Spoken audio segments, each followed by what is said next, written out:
하나님께서 오늘 우리에게 주신 말씀은 느헤미야 8장 1절부터 12절까지의 말씀입니다. 느헤미야 8장 1절부터 12절까지의 말씀입니다.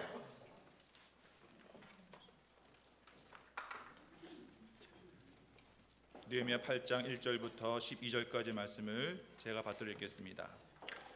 이스라엘 자손이 자기들의 성읍에 거주하였더니 일곱째 달에 이르러 모든 백성이 일제히 수문 앞 광장에 모여 학사 에스라에게 여호와께서 이스라엘에게 명령하신 모세 율법책을 가져오기를 청하매 일곱째 달 초하루에 제사장 에스라가 율법책을 가지고 회중 앞 곧 남자나 여자나 알아들을 만한 모든 사람 앞에 이르러 수문 앞 광장에서 새벽부터 정오까지 남자나 여자나 알아들을 만한 모든 사람 앞에서 읽음에 뭇 백성이 그 율법책에 귀를 기울였는데 그때 학사 에스라가 특별히 지은 나무 강단에 서고 그의 곁 오른쪽에 선자는 마띠다와 스마와 아나야와 우리야와 힐기야와 마아세야요 그의 왼쪽에 선자는 부다야와 미사엘과 말기야와 하숨과 하스바타나와 스가랴와 무술람이라.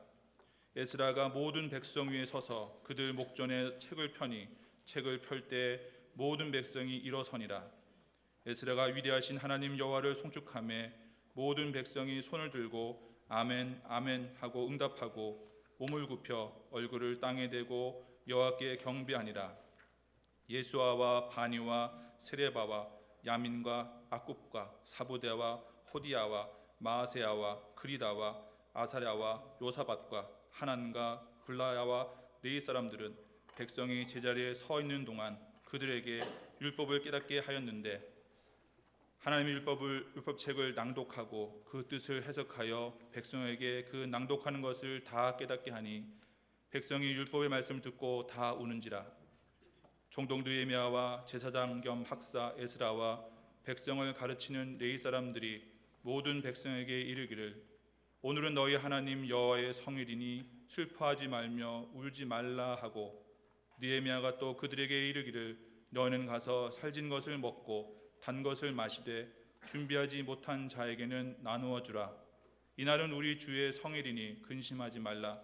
여호와로 인하여 기뻐하는 것이 너희의 힘이니라 하고 레위 사람들도 모든 백성을 정숙하게 하여 이르기를 오늘은 성일이니 마땅히 조용하고 근심하지 말라 하니 모든 백성이 곧 가서 먹고 마시며 나누어 주고 크게 즐거워하니 이는 그들이 그 읽어 들려준 말을 밝히 알미라.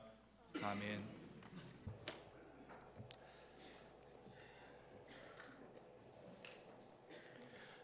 유다의 총독 느헤미야와 백성들은 예루살렘 성벽 재건 공사를 시작한 지 단 52일이라는 빠른 시일에 마치게 되었습니다. 성벽의 문짝을 마지막으로 달면서 지도자 느헤미야는 크게 기뻐하지만 7장 4절의 말씀을 보면 성읍은 광대하고 주민은 적으며 가옥은 미처 건축하지 못하였다 이렇게 탄식을 합니다. 이 말의 의미는 예루살렘의 회복에는 아직도 해야 될 많은 일들이 남아 있음을 고백하는 말입니다. 예루살렘의 회복의 일 중에는 많은 일들이 있는데 그 중에도 가장 중요한 일을 오늘 본문에서 하고 있음을 말합니다. 우리가 흔히 하는 말로서 하드웨어를 갖춘 것으로 다 되지 않고 거기에 맞는 소프트웨어가 있어야 된다 이 말을 합니다. 물리적인 예루살렘 성벽을 재건한 것만으로는 이스라엘 민족이 온전히 회복되었다고 말할 수 없습니다. 지도자 느헤미야가 진정으로 재건되기를 바라는 것은 이 이스라엘 민족을 영적인 공동체로 하나님 앞에 바르게 사는 민족이 되기를 원하였습니다. 그래서 어떤 영적 공동체로 재건되고 있는지 오늘 말씀이 전하고 있습니다. 첫 번째는 말씀의 공동체입니다. 본문 1절의 말씀을 보면 이스라엘 백성들은 예루살렘 성읍의 수문이라고 불리는 그 문 앞 광장에서 모였습니다. 이스라엘 백성들은 특별히 학사 에스라에게 모세의 율법책 두루마리 말씀을 가져와서 자신들에게 읽어주기를 요청합니다. 에스라라는 이 사람은 느헤미야보다 13년 전에 바벨론 땅 포로된 사람들 중에 한 명이었다가 13년 전에 먼저 와서 이스라엘 민족을 이끌고 있는 영적 지도자였습니다. 이 사람은 율법을 연구하는 학사이면서 제사장인 사람입니다. 백성들이 이 광장에 모인 이유는 이날이 일곱째 달 초하루 새해 첫날이기 때문입니다. 새해가 왔음을 알리기 위해서 이날이 되면 전국의 제사장들은 나팔을 불면서 새해가 왔음을 알리기 때문에 흔히 율법에 말하기를 이날을 나팔절이다 이렇게 부릅니다. 이스라엘 백성들은 학사 에스라에게 요청을 하여서 하나님의 말씀 율법책을 그들의 귀에 읽어달라고 한 가지로 요청을 합니다. 그것은 새해를 맞이해서 이 백성들이 하나님의 말씀으로 새해를 시작하기를 원하기 때문입니다. 왜 이스라엘 백성들이 한마음으로 하나님의 말씀을 읽어달라 요청했을까 생각을 해보면 이들은 나라가 망하고 바빌론 땅에 포로로 끌려가서 70년의 세월을 이방 땅 낙선 문화 가운데 살았습니다. 하나님의 말씀을 듣기를 원해도 혹은 읽기를 원해도 그러할 수 없는 환경에서 오랜 세월을 살았습니다. 하나님의 율법책 두루마리로 만들어진 이 책을 개인이 소유하기에는 너무나 비싼 값을 치루어야 하는 것이고 한 개인이 가지고 있기에는 하나님의 말씀이 너무나 많기 때문에 결코 소유할 수 없는 말씀입니다. 그래서 그 이방 땅에서 70년의 세월이 흐를 동안에 그들은 말씀을 들은 적도 읽은 적도 없는 그런 말씀에 대한 영적 목마름이 있었습니다. 백성들은 잘 알았습니다. 자신들의 나라가 망한 결정적인 이유가 자신의 조상들이 하나님의 말씀에 귀 기울이지 않고 살았기 때문에 말씀이 없어서 말씀에 순종하지 않아서 나라가 결국 결정적으로 망한 것을 잘 알았습니다. 많은 선지자들이 와서 하나님의 뜻을 전하고 말씀을 전했지만 이스라엘 백성들은 왕국의 역사를 보면 듣지 않았습니다. 오히려 가나안 땅에서 풍요롭게 살면서 이방 민족이 섬기는 바알과 아세라라는 풍요와 다스을 가져다 준다고 믿어지는 그 보이는 우상들을 섬기면서 하나님의 뜻을 거절하고 우상 숭배하는 백성이 되었습니다. 그러한 이스라엘 백성들의 모습을 선지자 아모스가 말하기를 이 세대는 말씀이 없는 영적 기근의 시대라고 그렇게 경고했습니다. 아모스 8장 11절을 보면 주 여호와의 말씀이니라. 보라 날이 이를지라 내가 기근을 땅에 보내리니 양식이 없어 주림이 아니며 물이 없어 가람이 아니요 여호와의 말씀을 듣지 못한 기근이라. 사람이 이 바다에서 저 바다까지 북쪽에서 동쪽까지 비틀거리며 여호와의 말씀을 구하려고 돌아다녀도 얻지 못하리니 그날의 아름다운 처녀와 젊은 남자가 다 갈아여 쓰러지리라. 영적 기근의 시대, 말씀이 없는 영적 기근의 시대에 수많은 사람들의 영혼이 결국은 죽은 것처럼 갈아여 없어진다고 그렇게 아모스가 말했습니다. 나라의 멸망과 포로 생활을 경험하면서 이들은 하나님의 말씀에 대한 갈증이 있었기 때문에 예루살렘 성벽이 재건되고 완성되자마자 7월 새해 그해 새해 첫날에 에스라에게 요청해서 하나님의 말씀을 읽어달라고 요청을 했습니다. 얼마나 영적으로 갈급했으면 새해가 시작될 때 이 말씀을 듣기를 원했습니다. 출애굽했던 모세는 가나안 땅에 들어가려는 이스라엘 백성들 요단강을 건너가기 앞서서 이스라엘 백성들에게 특별히 그들에게 말했습니다. 신명기 31장 9절을 보면 모세가 이 율법을 써서 여호와 언약궤를 메는 레위 자손 제사장들과 모든 장로에게 그 말씀을 주고 모세가 그들에게 명령하여 이르기를 매 7년 끝에 곧 안식년이 되는 초막절에 온 이스라엘은 하나님 여호와 앞 그가 택하신 곳에 모일 때에 이 율법의 말씀을 낭독하여 온 이스라엘에게 듣게 할지니 곧 백성의 남녀와 어린이와 성읍 안에 거류하는 타국인을 모으고 그들에게 듣고 배우고 너의 하나님 여호와를 경외하며 이 율법의 모든 말씀을 지켜 행하고 너희가 요단을 건너가서 차지할 땅에 거주할 동안에 이 말씀을 알지 못하는 그들의 자녀에게 듣고 내 하나님 여호와 경외하기를 배우게 할지니라. 모세는 특별히 명령했습니다. 저 가나안 땅 젖과 꿀이 흐르는 땅에서 풍요 가운데 살 때 하나님의 말씀을 잊지 않고 하나님을 경외하도록 매 7년마다 안식일년이 돌아오는 그 초막절에 7월을 절기에 하나님의 모든 말씀을, 모든 이스라엘 백성을 남녀노소를 막론하고 다 하나님 앞에 이 말씀을 들으면서 하나님 경외하는 것을 듣고 배워야 할 것을 명령했습니다. 그러나 왕국의 역사를 보면 어떠합니까? 이스라엘 왕국의 역사를 통하여 한 번도 이스라엘 백성들은 안식년을 지킨 적이 없습니다. 땅을 쉬게 하면서 하나님을 기억하고 은총을 기억하는 안식년을 7년마다 지킨 적이 없습니다. 나중에 역대기를 보면 이 땅이 멸망한 이유가 하나님께서 명령하신 안식년을 지키지 않았기 때문에 하나님이 이 왕국을 멸망시키고 땅을 강제로 쉬게 하신 것이었다. 이 말씀의 의미는 안식년을 한 번도 지킨 적이 없고, 안식년을 지키면서 하나님의 말씀을 듣고 배우도록 명령한 모세의 명령을 한 번도 이스라엘 백성들이 지킨 적이 없다는 말씀입니다. 말씀의 역사가 그치고 말씀을 듣지도 배우지도 않는 이스라엘 민족이었습니다. 나라가 망하고 70년의 포로 생활을 경험하면서 그들은 하나님의 말씀을 멀리한 자기들의 죄를 깨닫고는 돌아와서 성벽을 재건하면서 첫 번째 한 일은 말씀을 듣는 것이었습니다. 이 민족 공동체는 하나님의 말씀에 기초한 말씀의 공동체가 되어야 할 것을 그들이 알았다는 뜻입니다. 그래서 악사에스라는 남녀노소를 막론하고 알아들을 만한 모든 사람 앞에서 하나님의 말씀을 읽었습니다.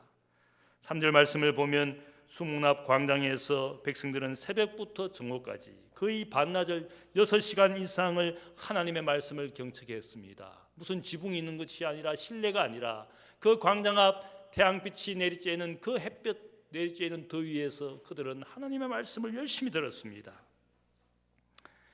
한국교회 부흥의 역사를 보면 과거의 한국 교인들은 어떠했습니까? 좋은 교회당 건물을 지어놓고 그 안에서 말씀의 역사를 경험한 것이 아니었습니다. 우리 초기의 교회의 역사를 보면 천막 집회를 하면서 야외 집회를 하면서 혹은 길거리 집회를 통해서 사람들이 그 전하는 부흥사의 말씀에 귀를 기울였습니다. 그 말씀을 듣고는 마음의 해결을 하고 뜨거운 승리의 역사를 경험했습니다. 말씀에 대한 뜨거운 그 열정은 우리가 아는 대로 1973년 한국 개신교의 모든 교파가 힘을 합해서 전도자 빌리 그레함 목사님을 초청했습니다. 여의도 광장에서 집회를 계획하고 전국 각지의 모든 교파와 교회들이 힘을 합하여 이 집회에 많은 사람들이 수백만, 200만의 인구가 거기에 참여했습니다. 제가 어릴 때 저희 어머니가 남편도 아들도 팽개치고는 도시락 싸들고 여의도에 올라가는, 제가 아직도 그것이 기억이 납니다. 온 전국 각지의 교인들이 말씀을 듣기 위해서 세계적인 복음 전도자 빌리 그레함 목사님의 말씀을 듣기 위해서 그 여의도 광장에 돗자리를 깔아놓고는 도시락을 까먹으면서 온종일 하나님의 말씀을 들었습니다. 그것이 한국 교인들이 얼마나 말씀에 대한 사모함을 가지고 간절히 기다렸는지, 그래서 많은 집회를 통해서 많은 교회가 영적으로 성장해 가는 것을 우리가 알고 있습니다. 모든 교파가 교파의 색깔을 초월해서 한 마음으로 하나님의 말씀 듣기를 원했습니다. 그래서 많은 한국 교회의 역사가들은 그것이 한국 교회의 성장의 기폭제가 되었다. 말씀을 사모하는 그 교인들의 열정이 오늘 한국 교회를 성장하게 한 것이라고 이구동성으로 말하고 있습니다. 돌이켜 보면 저도 청소년 시절에 중고등부 수련회에 참여했던 그 시절을 돌이켜 보면 좋은 장소에서 평안한 잠자리를 제공하는 곳에서 별로 수련회를 해본 적이 없습니다. 때로는 산골짜기에 천막을 치고는 그 밑에 돗자리를 깔고는 거기에 앉아서 전도사님의 말씀, 목사님의 말씀을 열심히 경청했습니다. 화장실도 없는 곳에서 각자 알아서 야외에서 대소변을 보면서 그렇게 청소년들이 남녀 구별을 하지 않고 모여서 하나님의 말씀을 들으면서 밤이 새도록 청소년들이 하나님 앞에 그 산에서 그 골짜기에서 기도한 그 시절의 좋은 추억으로 남아 있습니다. 좋은 환경, 좋은 시설을 가지고 집회를 한 것이 아니라 그 야외에서 산골짜기에서, 때로는 시골 교회당 마룻바닥에서 먹기도 하고 자기도 하면서 하나님의 말씀을 들었던 그런 청소년 시절을 기억합니다. 오늘 시설 환경을 잘 갖춘 교회당이 많고 혹은 수련원 콘도 같은 장소에서 집회를 해보지만 사람들이 어떻습니까? 과거만큼 그렇게 말씀에 대한 열정이 없습니다. 사모함도 없습니다. 그래서 결국은 말씀도 성령의 역사도 희미해져 가는 것을 보게 됩니다. 결국 무엇을 이야기합니까? 시설과 환경이 중요한 것이 아니라 우리의 마음으로 하나님의 말씀에 대한 열정과 갈증이 있을 때 그러한 마음을 가진 사람들에게 말씀과 성령이 역사하여 인생을 바꾸었고 교회를 성장시켰다는 것이 우리가 아는 과거의 역사가 분명합니다. 얼마나 좋은 시설을 우리가 가지고 있습니까? 얼마나 쉽게 우리가 말씀에 접근할 수가 있습니까? 수많은 오디오 테이프 혹은 비디오를 통해서 얼마든지 말씀을 들을 수 있지만 그렇게 모든 환경이 제공되어져 있지만 우리에겐 점점 더 말씀의 역사가 희미해져 갑니다. 이유는 한 가지입니다. 말씀을 사모하는 마음들이 없기 때문에. 말씀에 대한 갈증이 있었을 때에 이스라엘 백성들은 말씀의 공동체로 거듭났음을 보여주고 있습니다. 두 번째로 이 공동체는 예배의 공동체였습니다. 학사 에스라가 강단에 서서 말씀을 읽을 때에 모든 백성들도 함께 일어나서 말씀을 경청했습니다. 말씀을 듣게 된 이 공동체의 모습, 그 다음 구절을 보면 어떤 모습을 지녔습니까? 예배하는 사람들이 되었습니다. 말씀에 대한 감격과 감동으로 에스라는 어떻게 합니까? 하나님의 말씀을 전하면서도 그가 감동을 받아서 위대하신 하나님을 송축하고 찬양합니다. 찬양의 모습이 그렇지 않습니까? 우리가 찬양하는 찬양의 가장 중요한 주제가 무엇입니까? 인생에게 역사하시는 크고 위대하신 하나님을 우리가 노래하고 있습니다. 모든 찬양대나 우리의 입술의 모든 찬양은 근본적으로 하나님을 우리가 노래하고 있습니다. 이스라엘 백성들은 대대로 전쟁의 때에도 평화의 때에도 하나님을 찬양했습니다. 그 찬양의 주제는 위대하고 크신 하나님을 찬양했습니다. 제사장들이 하나님의 말씀이 있는 법궤를 가지고 전쟁터에 나아갈 때도 그들의 부르는 입술의 찬양의 주제는 크고도 위대하신 하나님을 찬양했습니다.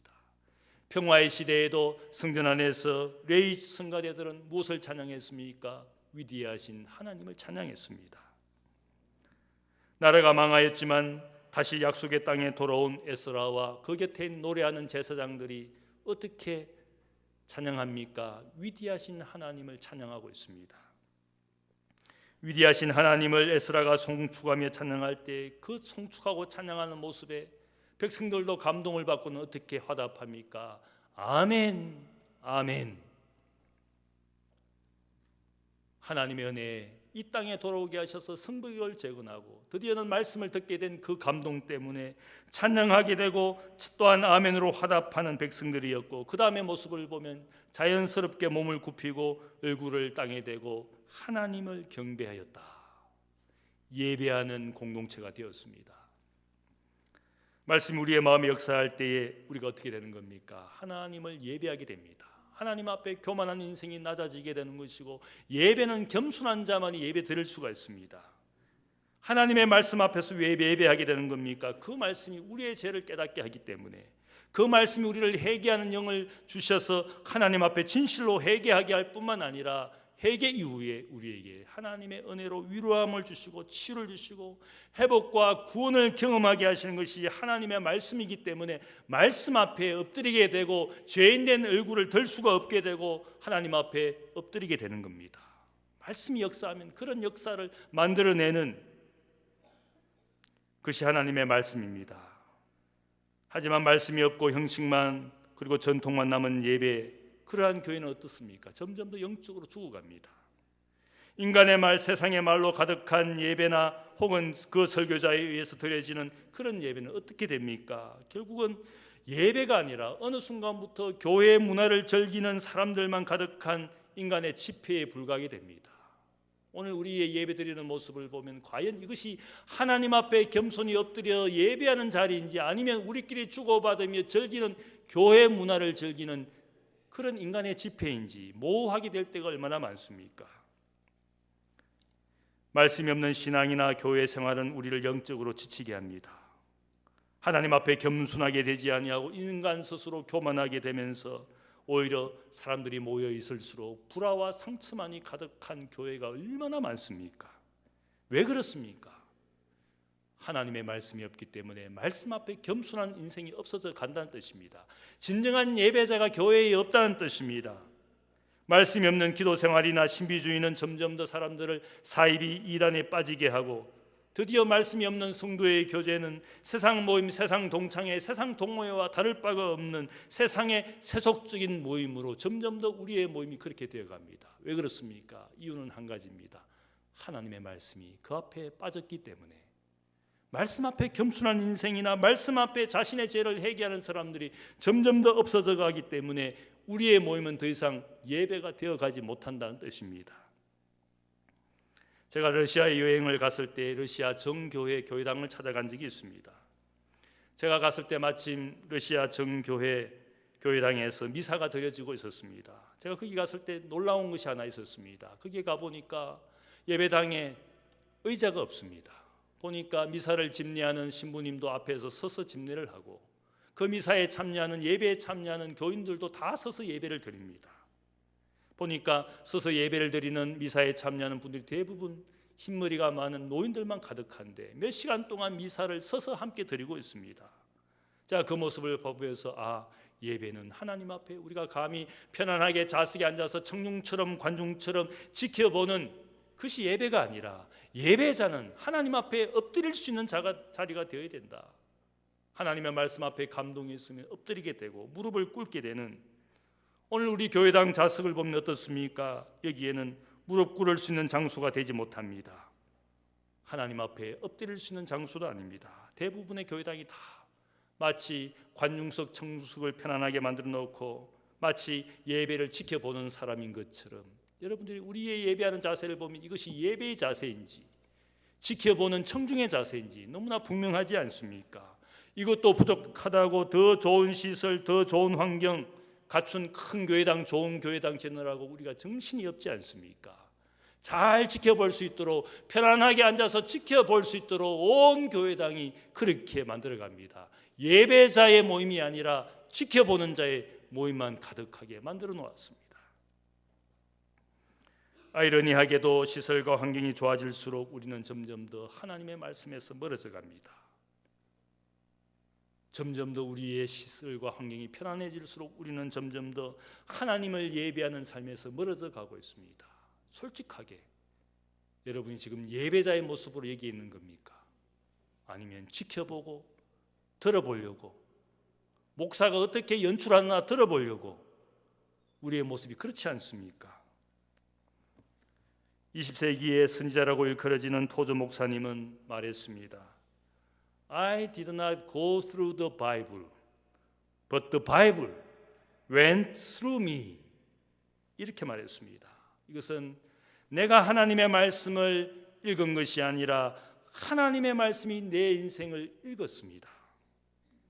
내가 하나님의 말씀을 아는 것이 아니라 하나님의 말씀이 내 인생을 알고 있습니다. 내가 하나님을 아는 것이 아니라 하나님이 이미 내 인생을 다 알고 있다는 말씀입니다. 그 말씀이 나를 알고 있고 나를 읽고 있고 나를 관통하기 때문에 그 말씀을 내가 경청하면 하나님 앞에, 내 인생을 아시는 그 말씀 앞에 내가 엎드리게 되어 있고 굴복하게 되어 있다는 겁니다. 말씀하시는 하나님 앞에 인생은 엎드리고 굴복하고 그분을 예배한다는 것입니다. 사마리아 땅 수가성 여인은 자신의 불행한 과거를 잘 알고 있는 주님을 만나면서 인생이 거꾸로졌습니다. 다섯 남편에게서 버려지고 지금 살고 있는 남편도 너의 남편이 아니다. 그 말씀을 하시는 주님의 말씀 앞에 자신의 모든 것을 알고 있는 주님 앞에 그녀가 눈물을 흘리면서 주여 나는 어떻게 해야 됩니까? 나는 사마리아 사람으로 저 예루살렘 성전에 내려가 예배할 수는 나는 어떻게 살아가야 되는 겁니까? 불행 가운데서 영적 갈증이 있는 그녀를 향하여 주님이 말씀하시지 않습니까? 내가 주는 물은 영원히 목마르지 않는 물이다. 그 물은 주님의 말씀을 이야기합니다. 인생을 치유하시고 구원하시는 말씀, 그녀의 인생을 다 알고 계시는, 그녀의 과거를 다 알고 계시는 말씀의 주님 앞에 이 여인이 위로를 받았습니다. 내가 그리스도를, 메시아를 만났다. 자기가 사는 동네에, 피하고 싶은 동네 사람들에게 달려가서 내가 주님을, 그리스도를 만났다라고 그의 인생의 자유와 치유를 선포하셨습니다. 40년 양치기로 살면서 외로움과 고독 가운데 살던 모세는 가시떨기 나무 타지 않는 그 불꽃 가운데서 스스로 계시는 하나님의 말씀을 들었습니다. 너가 선 땅은 거룩한 땅이니 너의 발에서 신을 벗어라. 스스로 계시는 하나님의 말씀 앞에 모세는 자기의 인생이 얼마나 죄인인지, 40년 이집트의 왕조로 살다가 살인자가 되고 도망자가 되고 드디어는 양치가 되어 40년을 외로움과 고독 가운데 살던 스스로 자기 인생의 모든 자존감이 없어진 그 시점에 하나님의 말씀을 들었습니다. 양치기 하던 그 땅이 하나님의 거룩한 땅이라고 말씀하시는 그 말씀 앞에 인생이 거꾸로졌어. 하나님의 말씀을 듣고 죄인된 인생의 얼굴을 가렸습니다. 죄인된 인생의 신발을 그분 앞에 벗었습니다. 죄인된 인생의 몸을 땅에 엎드려 하나님을 예배하게 되었어. 하나님의 말씀이 그의 인생을 읽고 있었고 그의 인생을 관통하고 있었고 그의 인생에 한없는 낮은 자존감을 가진 그의 인생에 출애굽시키는 하나님의 위대한 소명을 그의 인생에 주었습니다. 그분 앞에 인생이 엎드리지 않을 수가 없었습니다. 밤모섬에 유배되어서 고난 가운데 있는 사도 요한은 자신의 교회를 떠나서 유배당한 밤모섬의 외로운 시간과 세월 속에 주님의 날이 되었습니다. 주일이 되었습니다. 나는 예배할 수 없는 인생이 되었고 주님 만날 수 없는 인생이 되었다고 생각하는 그 순간 주의 날에 성령의 감동을 받아 하늘의 예배를 보게 되었습니다. 육신은 멀리 떨어져 예배할 수 없는 사람이라고 생각했지만 놀랍게도 성령의 감동을 받아 하늘의 승리의 노래를 부르는 하늘의 예배를 그가 보게 되었습니다. 부활의 주님을 만나고 주님 앞에 죽은 자처럼 엎드리게 되었습니다. 주님의 말씀이 그의 인생을 다 읽고 있었습니다. 내가 하나님의 말씀을 읽는 것이 아니라 하나님의 말씀 앞에 있으면 여러분의 인생을 다 읽고 있습니다. 하나님이 나를 알고 계시고 말씀이 나의 인생을 알고 있습니다. 그래서 선지자 이사야는 하나님의 말씀이 우리에게 진짜 임하면 우리는 그분 앞에서 그분의 뜻을 이루어가는 인생이 될 것이다. 내 앞에서 나가는 말은 헛되이 내게로 돌아오지 아니하고 나의 기뻐하는 뜻을 이루며 나의 보낸 일에 형통함이 될 것이다. 말씀을 접한, 말씀을 대한 모든 인생은 결코 헛된 인생이 되지 않을 것을 말합니다. 내 삶에 임하신 하나님의 말씀이 진짜라면 내가 그분 앞에 엎드리게 되어 있습니다. 여러분이 하나님의 말씀을 진짜 경험하고 있습니까? 내 인생을 읽고 있는 그 말씀 앞에 내가 엎드리지 않는다면 나는 하나님의 말씀을 아직 경험하지 못한 상태입니다. 말씀이 역사하면 회개하는 사람, 예배하는 사람이 되는 겁니다. 이스라엘 백성들은 말씀에 응답하여 예배하는 공동체가 되었다는 뜻입니다. 세 번째로 이 공동체는 성장하는 공동체임을 보여주고 있습니다. 1절 말씀을 보면 이스라엘 백성들이 수문 앞 광장에 일제히 모였다 이렇게 말합니다. 일제히 모였다라는 이 말을 히브리어 원문에서 직역하면 모든 백성들이 한 사람이 된 것처럼 모였다는 겁니다. 한마음 한뜻으로 모여서 모든 사람이 공히 요청한 것은 에스라에게 하나님의 말씀을 읽어달라고 한 사람이 된 것처럼 말했습니다. 아무리 많은 사람이 있더라도 사람들의 마음이 나누어져 있다면 거기에는 불화와 갈등만 있습니다. 모든 사람이 한 사람처럼 똑같은 열망으로 하나님의 말씀을 사모했기 때문에 한 마음으로 있는 그들을 향하여 말씀이 역사했습니다. 말씀이 역사하고 나니까 백성들이 영적으로 성장한 것을 그 다음 이야기가 말하고 있습니다. 에스라가 말씀의 집회를 할 때 거기에 보면 알아들을 만한 모든 사람이 있었다. 이 말을 히브리어 원문에서 묵상을 해보니까 이것이 단순히 어느 나이가 되어서 알아들을 만한 나이가 되었다 그런 뜻이 아니라 하나님의 말씀을 알기를 원하는 모든 사람이 거기에 있었다는 뜻입니다. 말씀 알기를 원하는 사람, 말씀 듣기를 원하는 모든 사람에게 하나님의 말씀이 선포되었습니다. 8절 말씀을 보면 에스라 곁에 있던 웨이 사람들도 이 선포되는 말씀을 통하여 백성들에게 다가서서 자세히 더욱 해석해주고 가르쳐주고 배우게 해주었습니다.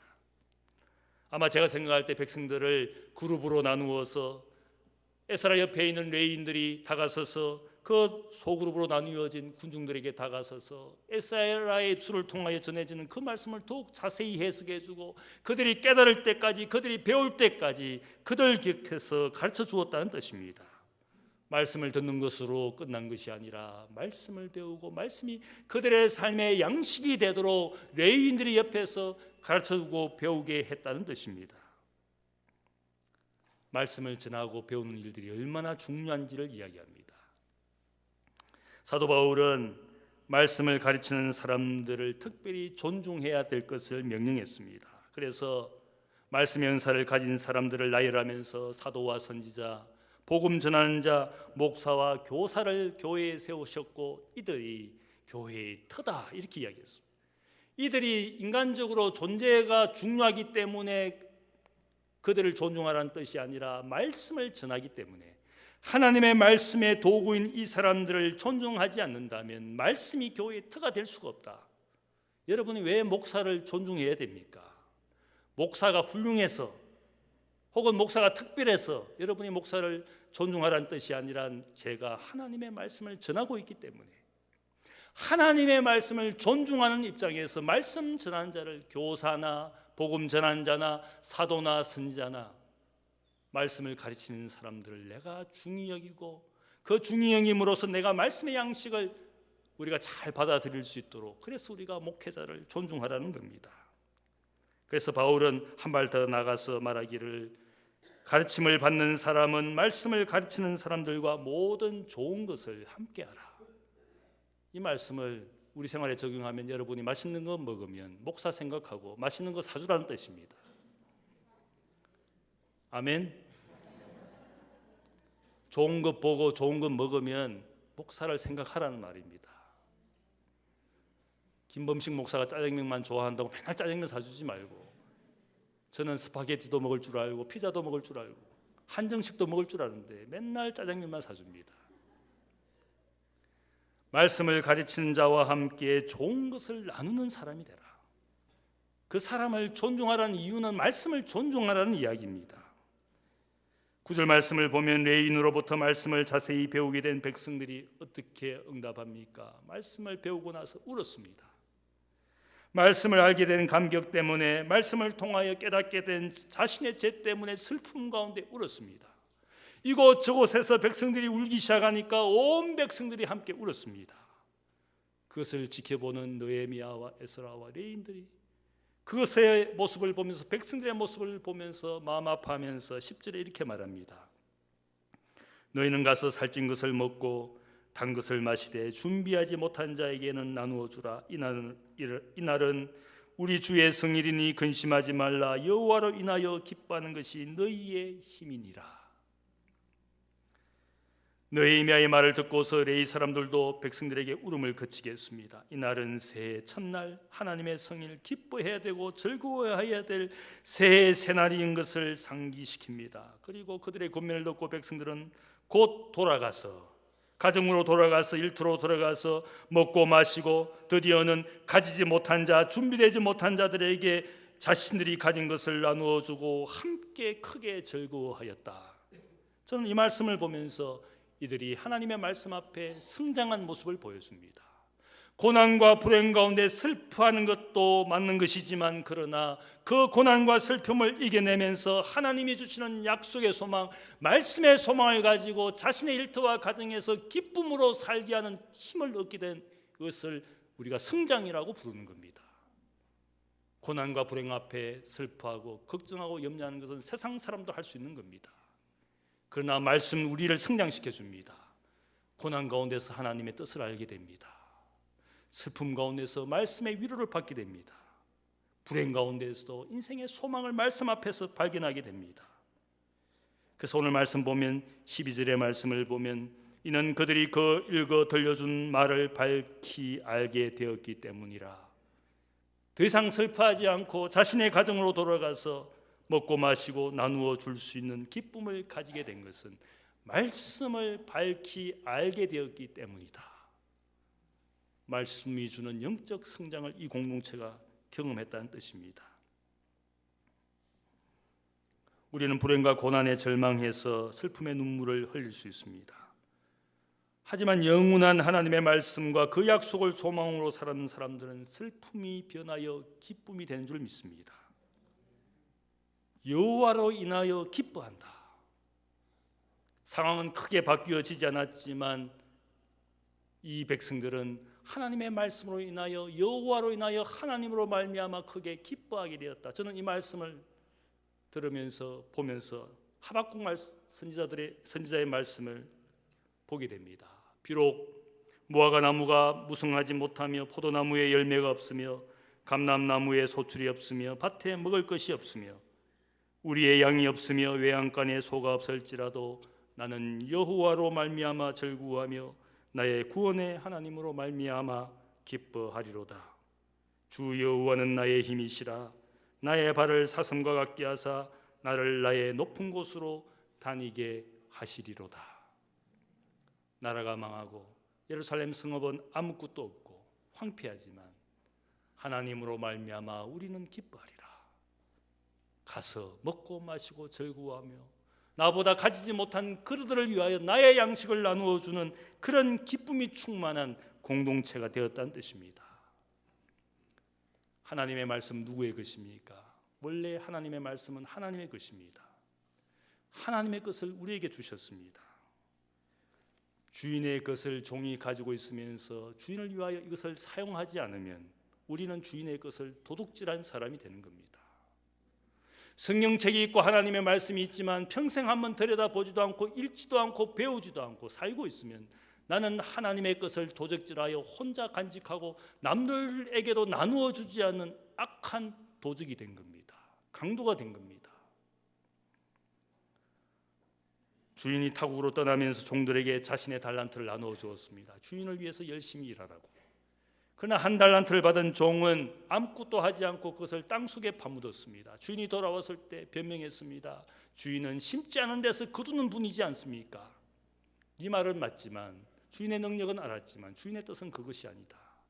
주인의 달란트를 가지고 열심히 일하는 것이, 너가 일하지 않을 것 같으면 네가 가진 달란트를 차라리 남에게 주어서 일하게 할 것이 아니냐.